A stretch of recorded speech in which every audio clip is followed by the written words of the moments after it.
This National Geographic Society special is made possible by a grant from Gulf Oil Corporation.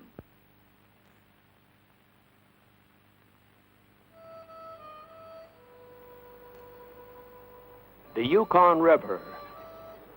In the gold rush to the Klondike, thousands used the Yukon like a highway leading into the far reaches of northwest Canada and Alaska.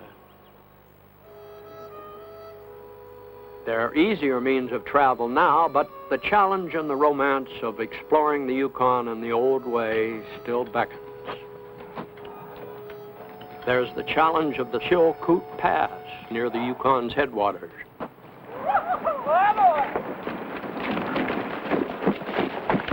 The challenge of starting from scratch to build a raft for river travel.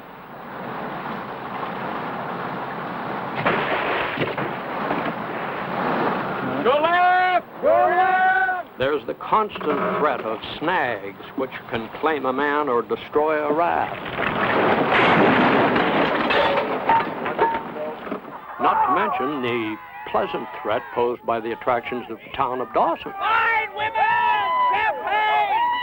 A dream of a duo, now don't you agree? Or the seductive enticements of old-timey entertainment. There's both challenge and romance in dog team travel, but in the North's bitter cold, any small mistake can lead to disaster. 4 young men answer the call to adventure, 1,800 miles in 8 months. Keith Trick, surveyor. Bob Clark, photographer. A little bit deep, right? Paul Cruz, professional skier. Jerry Wallace, logger. This is the story of a present-day trek inspired by the hardship and romance of another generation's Yukon Passage.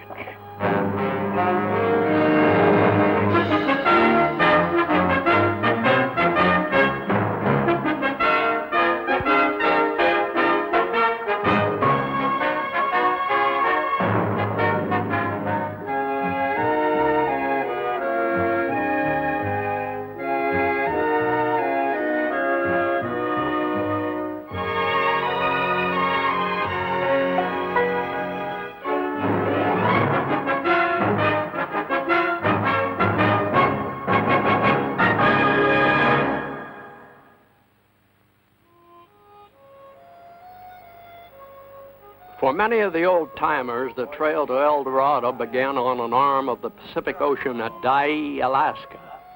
Then there were thousands. Now there are 4. We're here, guys.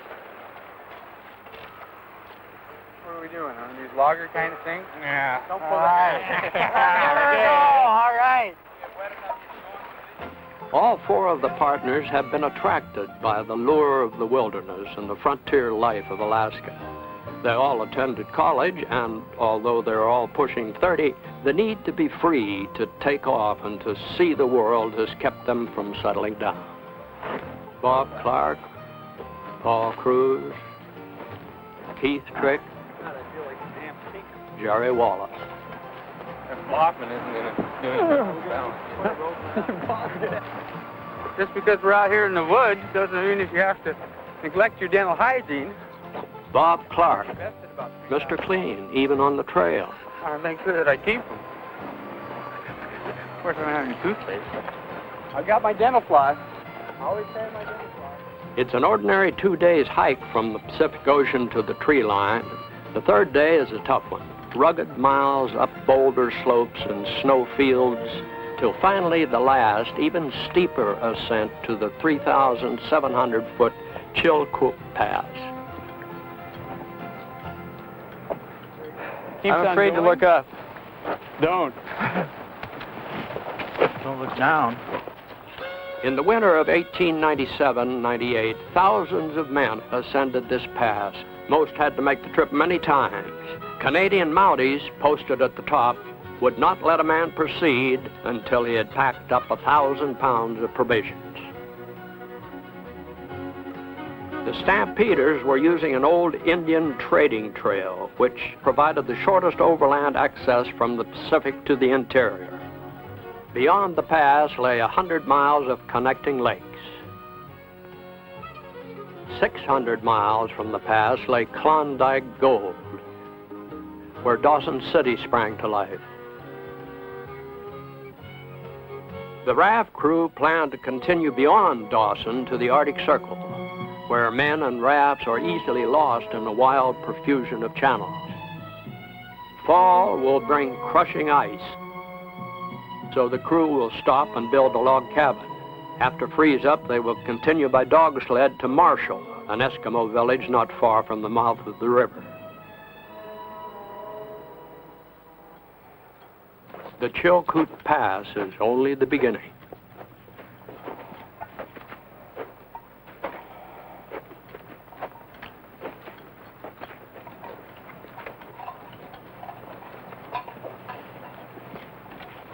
All downhill. If you guys want to go on ahead, go right ahead on her. I figure I'll probably catch you down there about the lake. Beyond the summit, the snow is 20 feet deep even in June, something Paul can't quite resist.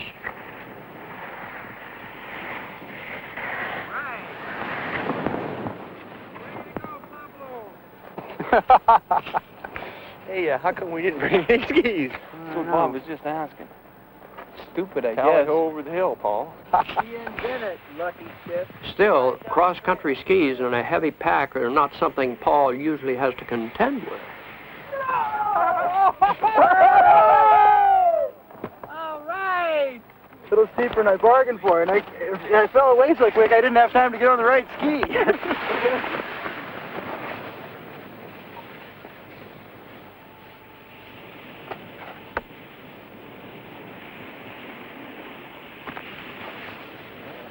Well, let's go, yeah. Oh, well, he won't go very good when we get... Yeah, right.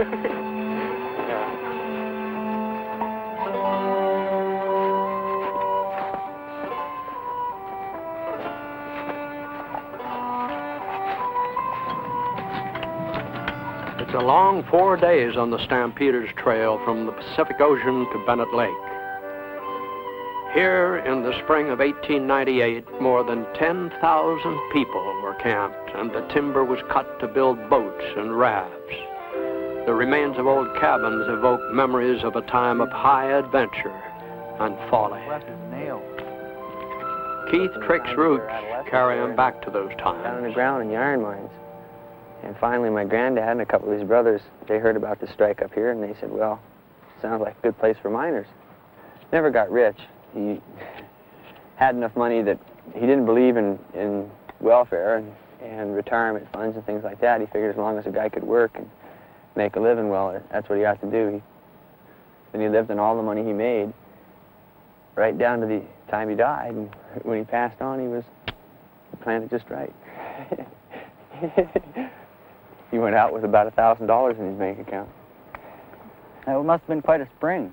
You know, maybe that was the biggest sailboat race in history when all these 10,000 guys come to these shores and they built their scows and they built their rafts. And most of the boats wouldn't float very much, and by the time they loaded their 2,000 pounds apiece in those boats, there was probably only 2 or 3 inches of freeboard, and a lot of guys drowned on the way down to the lakes. But they all sailed towards Dawson to find their El Dorado, but most of them just went belly up, nothing left, probably died broke. Dreams that were just shattered by cold and starvation, loneliness. There'll never be a rush like that one again, maybe in the whole world. I would have liked to have been there. In late spring, daylight comes early to Bennett Lake. At 7 a.m., the sun's already over the mountain. Morning there, buddy. Morning, Pablo. What's for breakfast? I don't know. What do you want? Some bacon and hot cakes, maybe? Yeah, I think I'll put my sunny weather pants on today. How's that, huh? I'll do the can, Jerry. I don't think I could hike it up, but if I had some tomatoes, send me a garter belt, wouldn't that look all right? Huh? Oh, yeah. Especially with these 6-day-old underwear.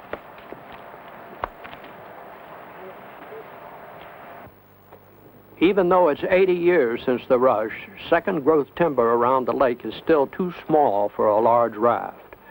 The crew go up the Yukon River for timber. Got a problem with my axe. A little too sharp for this stuff. Falling timber. About the best job there is, as far as I'm concerned. You don't owe anybody any obligation. You just fall timber until you get your paycheck, and if you want to leave, then you go.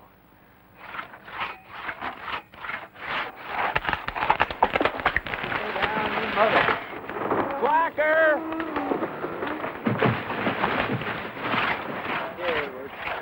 Come down!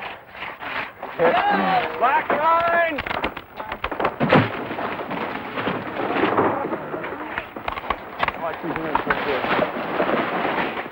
Oh, no! Dead hanger! 20 trees go down. On an average, they weigh 1,000 pounds each, but somehow they must be moved to the river. Paul has the solution. A skyline strung between 2 trees. Watch your head, watch your head. And then, with the block and tackle, the logs can be moved to a central location. Stay out from under it. One more. Heave! Let's go. One more. Ready? Heave. Ready? Heave. One more. Go! Good. One more hump. We got it. Go! Just right. Slackering. 2 long days, and the logs finally lie in one pile. Oh, last one. That's enough, too. And then it's a downhill skid run to the river.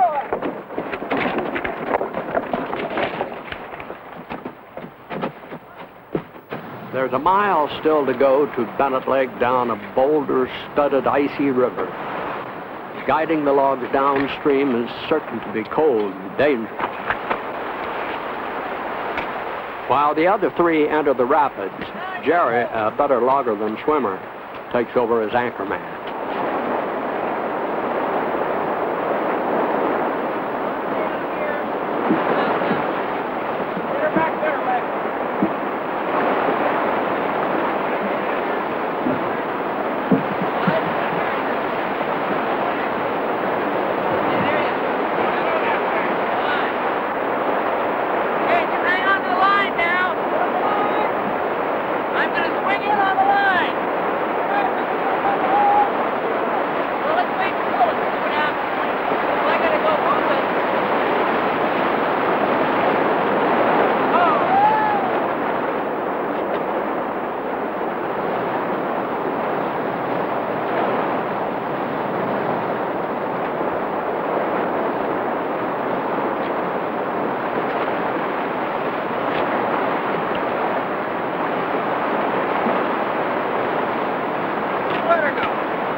It's been another exhausting day that most people would consider hard work.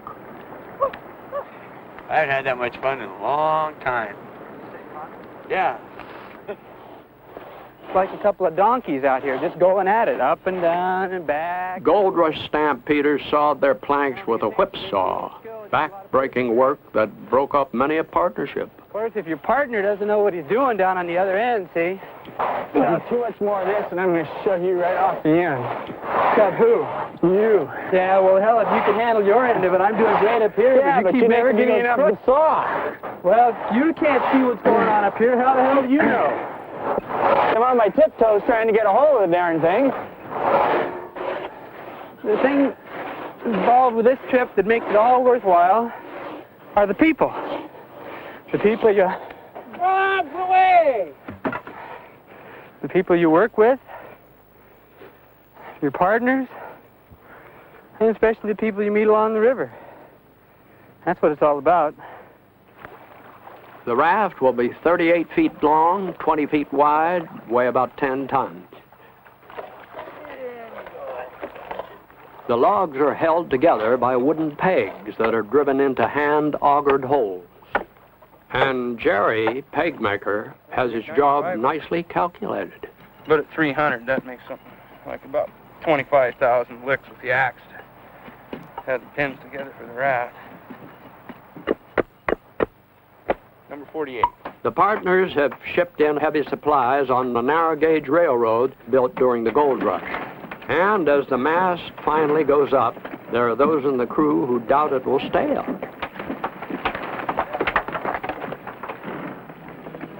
June 8th. The raft is finished and the crew are on their way. Okay, boys, let's have some sail. Okay, I'll give you some sail, fellas. Yeah, chillers. We got a good lash up this time. Cherry Kajapa. What the hell is that, vanilla? Vanilla extract. Have a horn on that jug there, kiddo. You don't take it all. You gotta last. Carcross Hotel, here we come.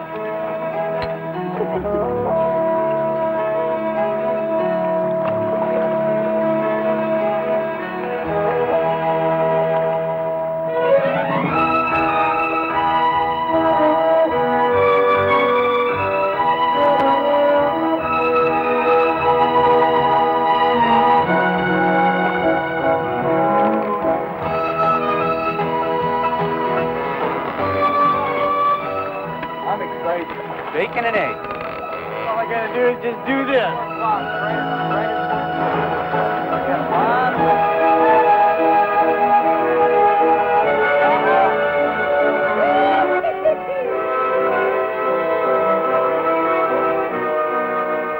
Oh, Pablo, you are beautiful.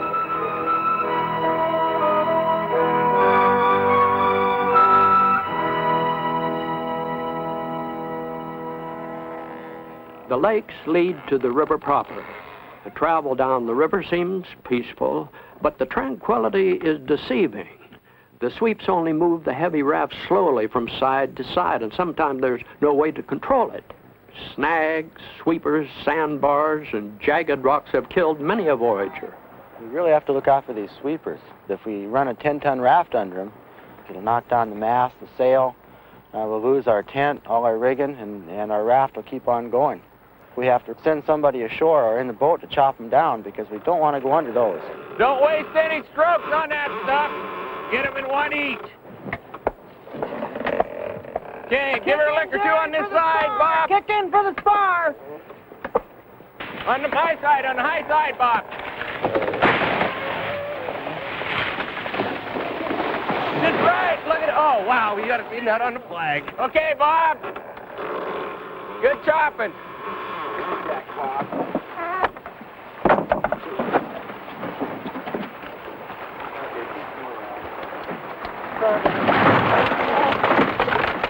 Hell, put a line on that log. We got a whole bunch of nice logs in here.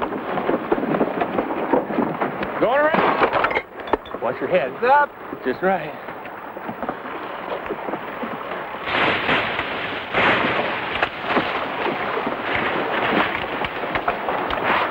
Watch this one, Bob. That one. Don't get caught in the bite, Bob.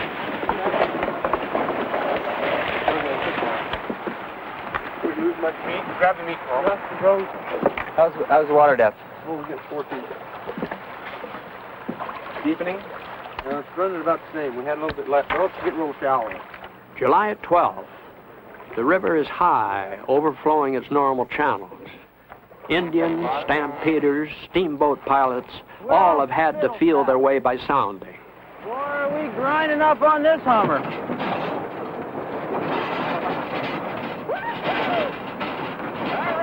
All right. Take her out.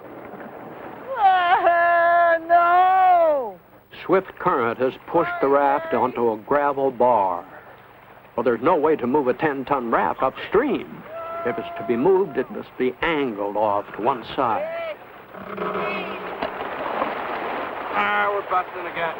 Flag her back. If the crew can't pry the raft off, they'll have to freight their gear to shore, dismantle the raft, then rebuild it in deeper water. 1,000 pounds is 1,000 pounds. Probably come out. The canoe can take some of the load. Big one that's under there. Just about. Ready? Heave! Ready? I can hold. Ready? And you're on. Yep.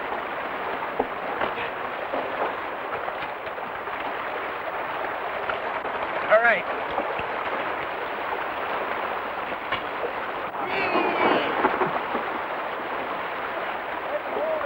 We're just picking it up and grounding it on the other side. Find out where she's hanging up over here. 3 hours, the raft is loose and moves downstream again.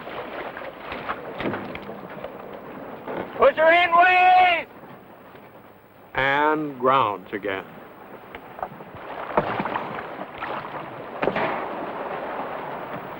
Need a short piece of line.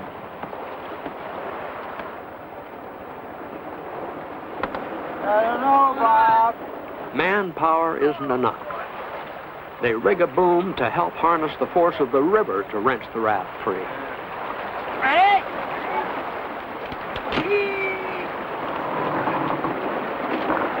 Give her a few more tries. Next one.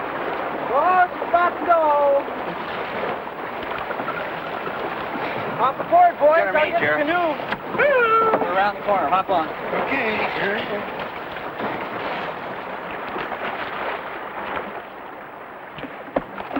Okay, I'm getting about waist deep here. Coming around. Time check. What, Bob? 15:25. Is that what it is? Yeah. What time do we hit it, Paul? What time do we hit it? 9:30. Oh, it's only 5.5 hours. Not bad. Keep from getting overconfident. Head and shoulders to solve my dandruff problem. When you're out here on the Yukon River and don't have a chance to wash your hair as often as you like, dandruff becomes a serious problem. Therefore...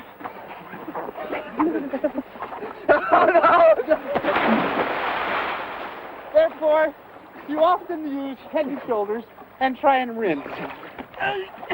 Keithy!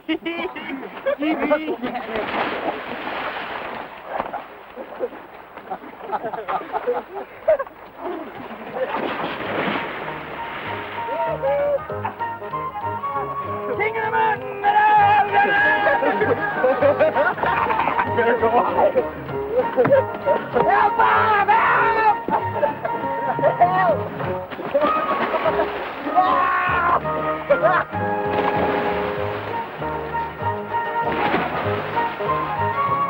Oh, this thing's tighter than my neck.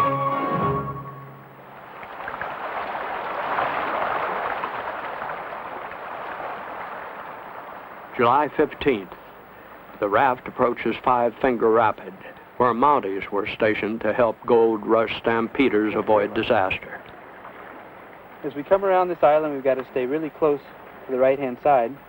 The sweeping bend here to the right hopefully will throw us against the right-hand side as we come into the rapids itself, because there's a large rock just immediately to the left, and we don't dare hit that, because if we do, that'll be the end. The current rushes through Five Finger Rapids so fast that steamboats used to be winched upstream with cable and steam power. The trick is to stay to the extreme right, because that is the straightest channel. Piloting the raft into that channel is the problem. We're on this corner of the island. We're on this island. And when we start to get towards the end of this island, we really want to start hugging along the bank. I mean, really. Right. Bob Clark, raft captain on this watch. If the thing starts to go, make sure you don't get in between any logs. Make sure you stay on the widest piece of decking you can find. And when we go around that rock, we just want to be rubbing the corner. Just right, Jer. Okay. There she is. I can see ripples starting already. Yeah. Another 200 feet will tell the story.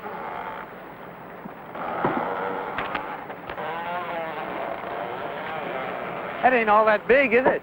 No, it isn't. That's why we've got to get over there. I think we're making it. I think you have to make sure. Let's put it this way. We got to make it. And you can already see where it's already got a whirlpool going right in there. Go after it, Keith. Go hard. I'll be on the other end. Go, buddy. We might have to kick our end around. Looking pretty bad, boys. Yeah. Now you give me a hand on the sweep.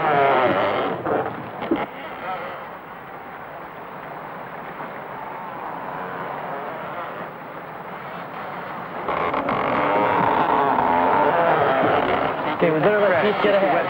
Go ahead, Keith! Go ahead, Keith! Frank! Push him this way, Paul. Watch the logs. Forget that, Paul.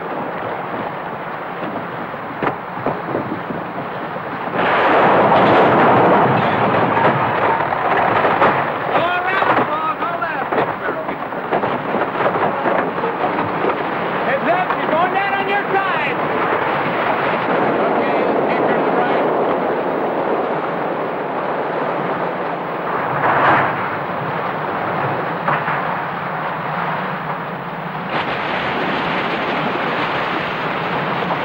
How you doing, Paul? You still got sweeping? Yeah, we still got sweeping. Looking good! All right! Well, I'm glad we built her good.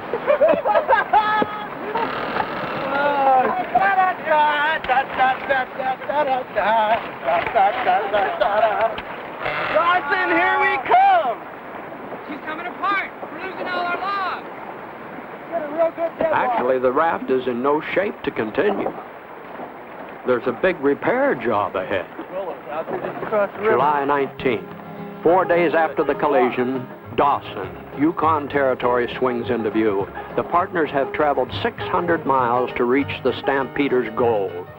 For one mad summer, 30,000 of them overflowed the streets. Now there are 830 permanent residents. By 1901, 50 million in gold had come out of the creeks and hills nearby, but Dawsonites never paved the streets. Still, after 2 months in the bush, Dawson is a great place to throw a party and reunite with friends.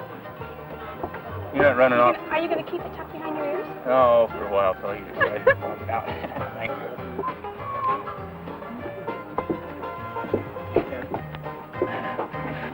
Well, I'm ready to go. Oh, yeah. Make a mess of myself. You're such a show off, isn't it?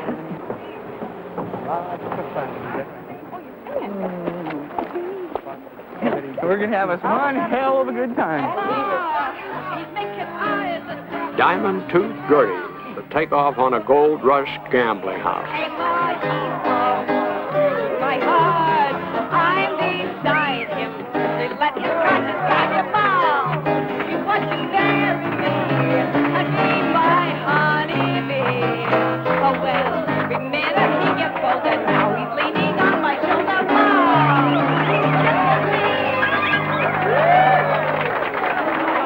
You go sit down with your girlfriend.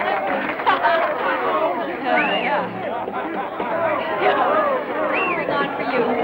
Diamond Tooth Gertie, 10 girls. Come on in, girls. Here they come. Yeah!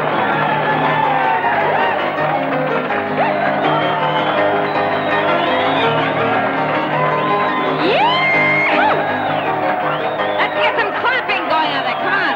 Woo! Come on.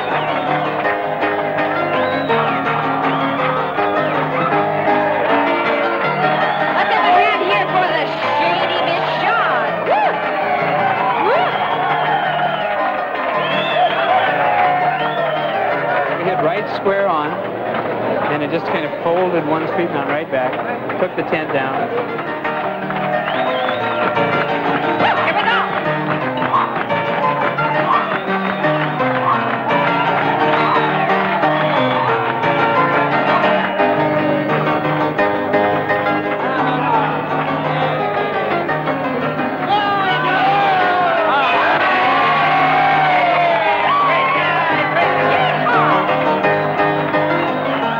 Are you ready for this, boys?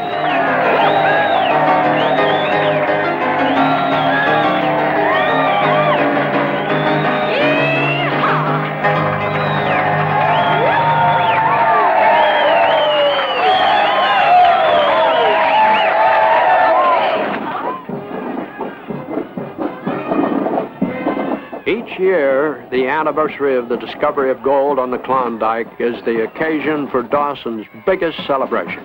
Half the town parades, the other half cheers.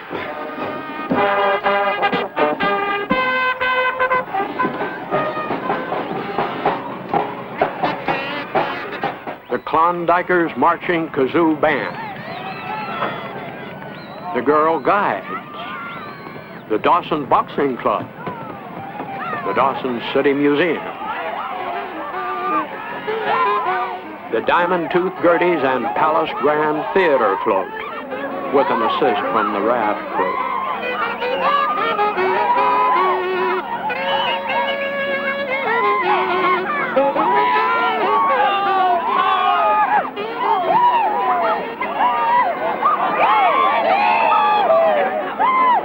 It's the final poll of the day to determine the men's tug-of-war champion for $50 first prize and the trophy by the Klondike River Lodge. With the help of two friends, the raft crew have survived a half-dozen tug-of-war eliminations.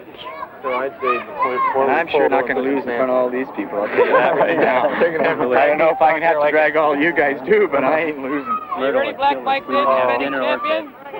Ready, challengers, the smoke jumpers? Tighten, pull!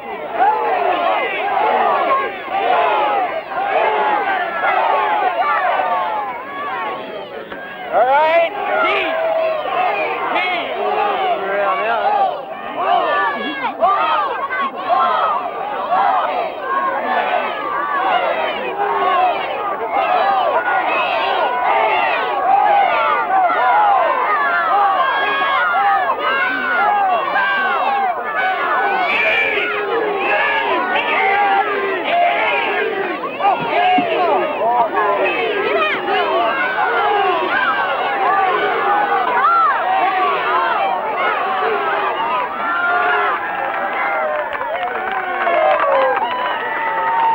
Smoke jumpers win. Cartilage. I need a doctor, I think. I'm sure I'm going to need to go to the hospital. It's a cartilage. I dislocated my knee. Oh, guys. Yeah, thank you. Oh, man. Thanks for it. X-rays of Paul's leg will show nothing is broken, but a ligament is torn. All right. Take me away. Take me away. It's the best part. I need to have a lady Check on your the hand, check your side. hand.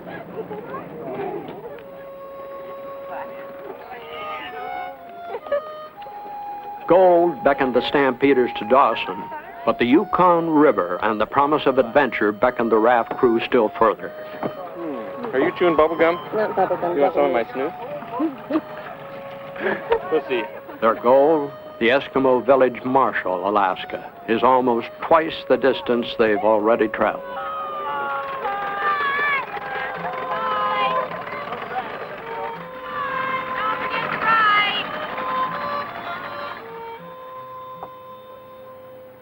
Dear Robin, at last we're recovering from the high life in Dawson.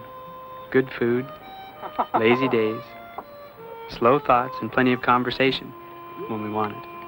We're already beginning to wonder when we will lose the warmth of summer, so we make as much of it as we can. I'll do the dishes. 10 days ago, we saw the swath cut through the trees to mark the border into Alaska.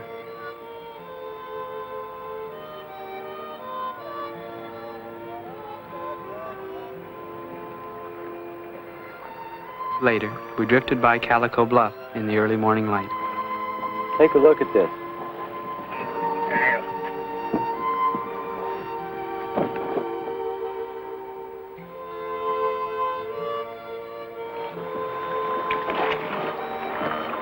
Boy, look at that rock. Here's a twisted peaches. It's everything.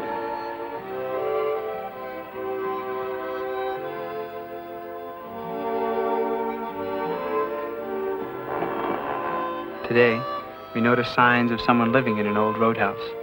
We stopped to visit and found a delightful pioneer family who live off of trapping and a little farming and fishing. We won't soon forget Dale Ruckles, his Swedish wife Inga, and their children. Fur-bearing animals provide most of the cash income for the family, but the Yukon also provides. It's like a paddle wheel, except you got two baskets. Okay, and the current comes down, and the salmon swim upstream into the basket. And when it comes up, like it is right now, they fall into that chute there and slide down the chute into the boxes. That's all it works. How long did it take you to build it? About a week. That's a nice wheel. You did a good job. Wow. Hey, there's big ones on. There might be some in the net. What do you grow here? Cabbage, these kind, and that kind. Turnip, broccoli, spinach. How'd you learn to do all this? There's not that much to it. Just plant the seeds. The Ruckles buy flour, salt, sugar, and spices from town once or twice a year. The garden provides vegetables. For meat, they have wild geese and ducks, fish, and moose. Why do you want to live out here? Why not? Well, yeah, good, just out of curiosity, everybody has a reason why they would want to come out here, but why do you choose to come all the way to here to live out here like this? There's got to be some reason. Reason? Yeah. All you have to do is go to town and you see why. Get away from all the traffic, people's problems, get away from that. Do you miss what's going on in the world? What's going on in the world?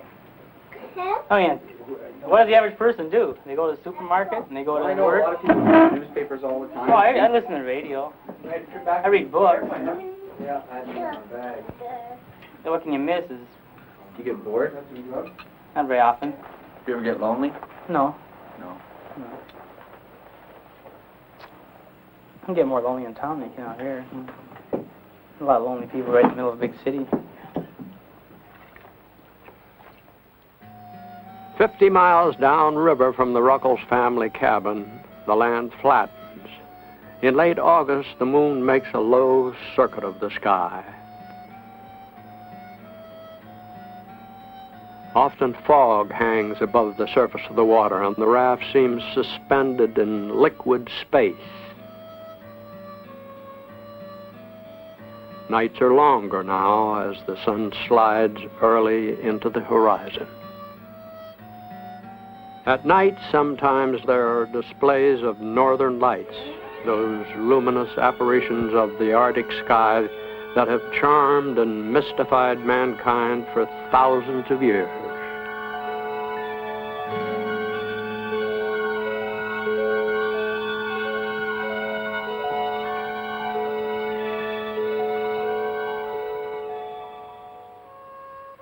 On a softly warm summer afternoon, it's nice to share some reading and thoughts. There's a race of men that don't fit in, a race that can't stay still. So they break the hearts of kith and kin, and they roam the world at will. They range the field, and they rove the flood, and they climb the mountain's crest. Theirs is the curse of the gypsy blood, and they don't know how to rest. If they just went straight, they might go far. They are strong and brave and true, but they're always tired of the things that are, and they want the strange and new. And each forgets as he strips and runs with a brilliant, fitful pace. It's the steady, quiet, plodding ones who win in the lifelong race. Ha ha, he's one of the legion lost. He was never meant to win. He's a rolling stone and it's bred in the bone. He's a man who won't fit in. Aha! I wonder if that means us. It could. I don't consider this lost youth. We've traded off the feelings of contentment that a person might have when he's a little ways into adulthood. Maybe he's getting along at 30, maybe a little more, maybe a little less. We've traded off a lot of those contentments for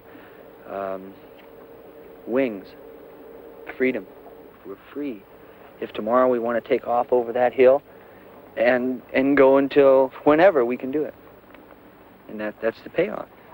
I find it fascinating just to be able to be by myself and watch and try to sit back and observe what my own mind is doing. And you can't do that, at least I can't, when I'm around where there are distractions. At times makes a strained relationship with the women in my life, so if they're willing to share what part of my life I'm willing to share with them, and we can get along that way, that's fine. Otherwise, I have to go by myself. It's a certain freedom that I really like, and it's brought me immense happiness being on the river. Just being. It's a beautiful life.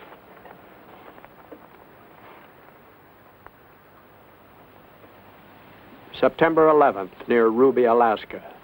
Deep cold could begin any time, and ice in the river would destroy the raft. The partners will stay here till the river is frozen and it's possible to travel on the ice. Push me forward. Take her easy. I gotta figure out where in the hell the plank is. Go slow. At this time of year, early settlers made sure they had a cabin, and the raft crew needs shelter too. Goodbye, raft. hello cabin.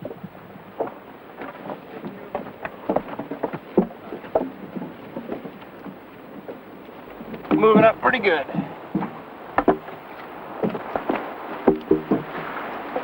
One more. Drop it. Confronted by the need for a cabin, the partners used skills learned from years of knocking around in the wilderness. Bunks will be double high bunks on this wall. They'll be 8 feet long and about 40 inches wide along the wall, too high.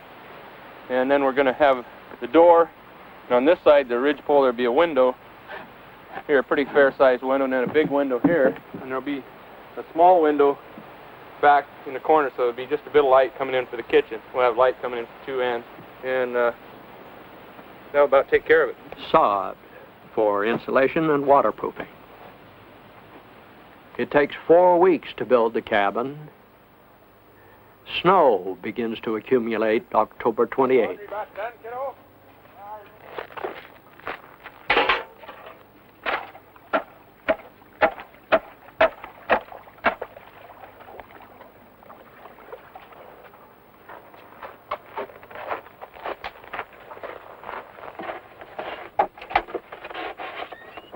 When it's 30 below, humidity pours out of the cabin and freezes on the porch roof. A clean-shaven Bob Clark confronts an ordinary chore with a cold weather twist.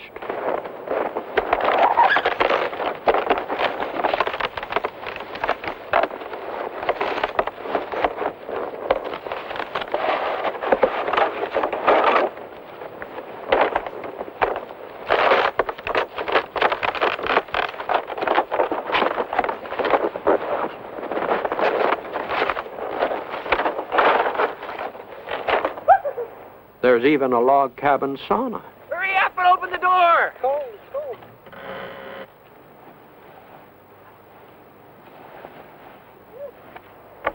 And when you pit a novice butcher against a hard frozen moose haunch, well... Maybe I ought to just take it down. That's light enough. Take it down. Some people hold that the tradition of a sauna, followed by an icy bath, requires a strong heart and a weak mind.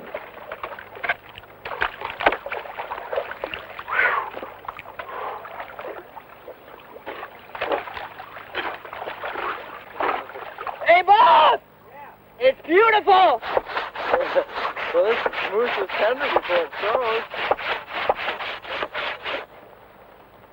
Let me take it a while. Sure. Just stand right up. You're in the bowl.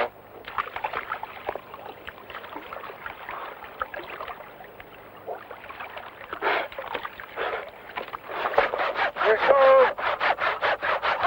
Hey! Do it I like think that. I'll just throw this up in the roof. Keep the dogs off it. Yeah.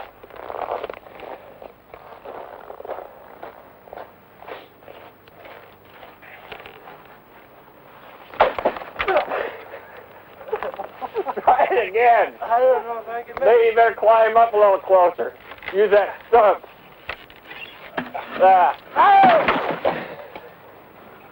Hey, I need a tall one. Here, let me give her a food.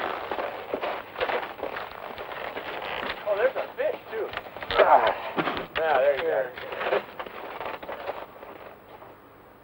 The nights are longer and longer. The temperature drops lower, but inside, the cabin is a warm place to be. Paul's got the ace, huh? I didn't have nothing at all. We made it. They did, by golly, they did. Even on a ballot like We that. got 2, kiddo. Wow. That's all right, we see their medals.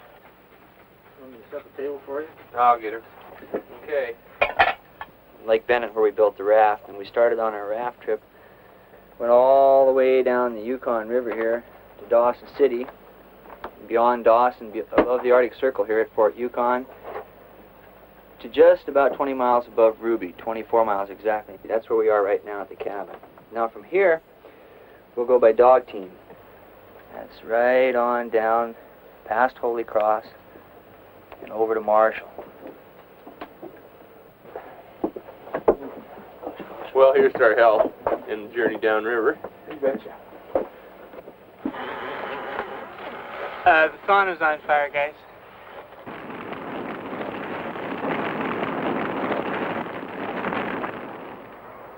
It's December 15th.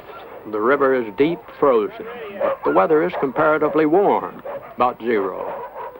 The crew have never traveled by dog sled before, so their Eskimo friend Charlie Fitka has flown in from his home in Marshall, Alaska with his dogs. 500 miles to go. The dogs spend most of their lives chained to a stake, so when they get a chance to pull, they pull.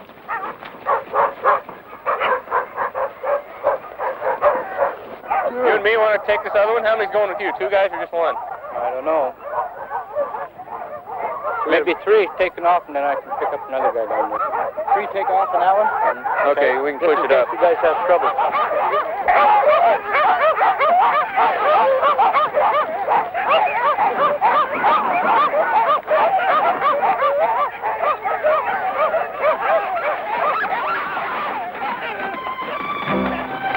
Attaboy.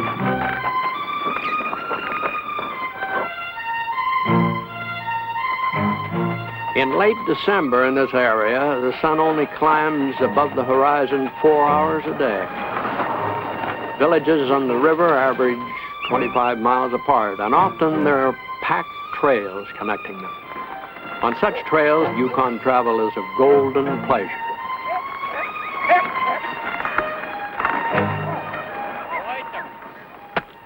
Tea break is the high point of the day for man and beast. 1 serving of canine Eskimo pie. Humans get fish too. Smoked dried salmon. Finger looking good. Mm-hmm. Well, Merry Christmas, guys. Ho, ho, ho.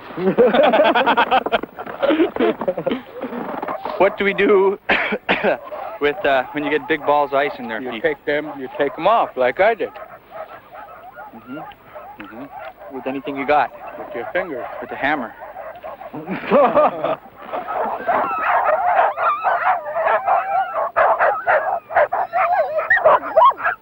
Cooling off.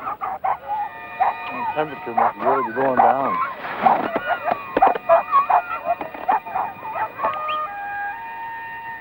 Too soon, the sun twists below the horizon, and the long, long hours of darkness and cold take over. Then, river travel is not so golden. There's the problem of the dogs getting tangled in their traces.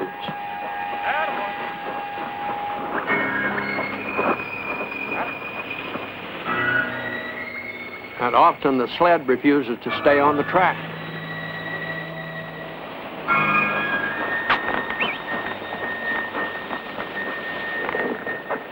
For 160 miles, there are no villages at all and fewer trails. And then the going gets tough.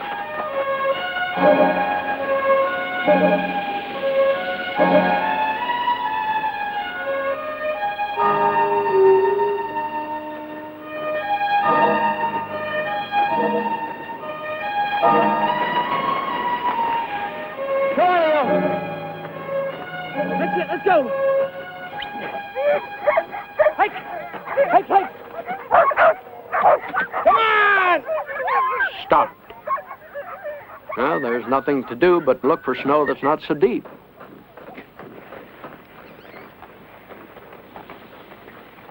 Hey, way to go. Hey, way to go. Lightening the sled's passenger load is one way to keep moving. But this kind of hoofing can get old.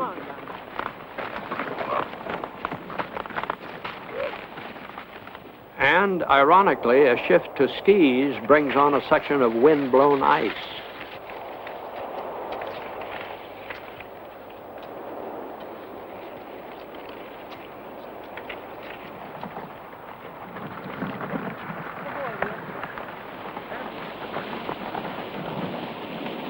Ice that adds weight they can't afford to carry.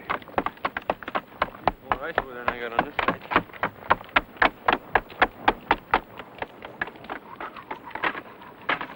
Mr. Clean, still at it. And yes, even in January, it sometimes rains on the Yukon. January 6th, Marshall, Alaska. For the partners, the long trail is spun out. Charlie Fitka's family has heard that the sleds are approaching. Yep. And run to you. The Yukon Passage is over.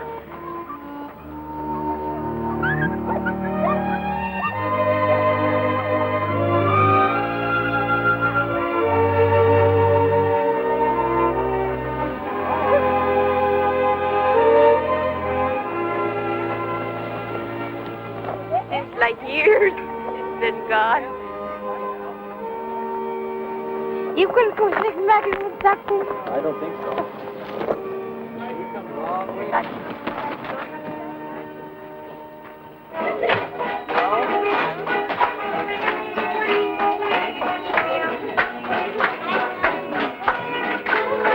Birmingham.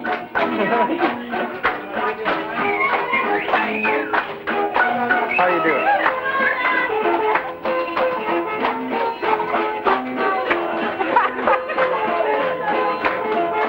He's a good dancer.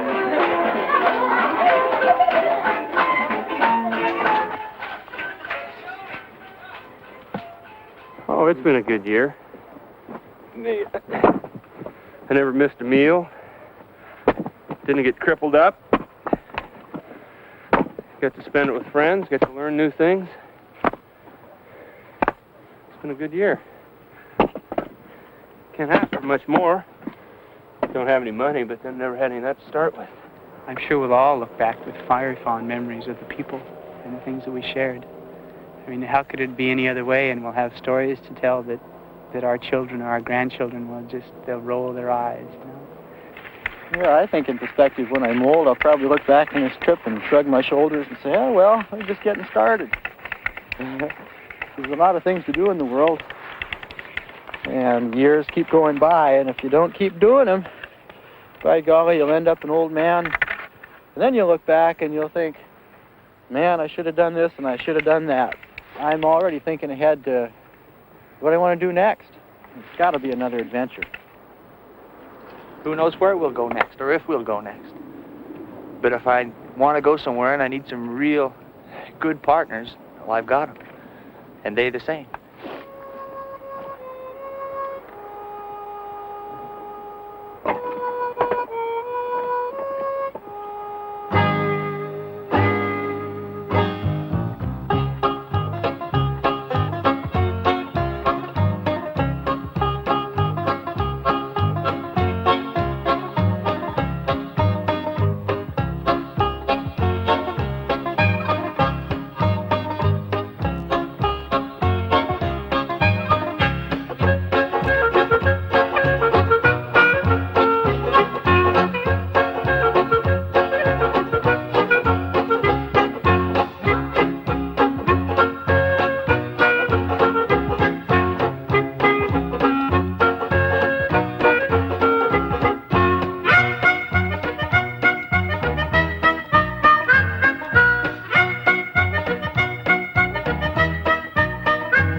This National Geographic Society special was made possible by a grant from Gulf Oil Corporation.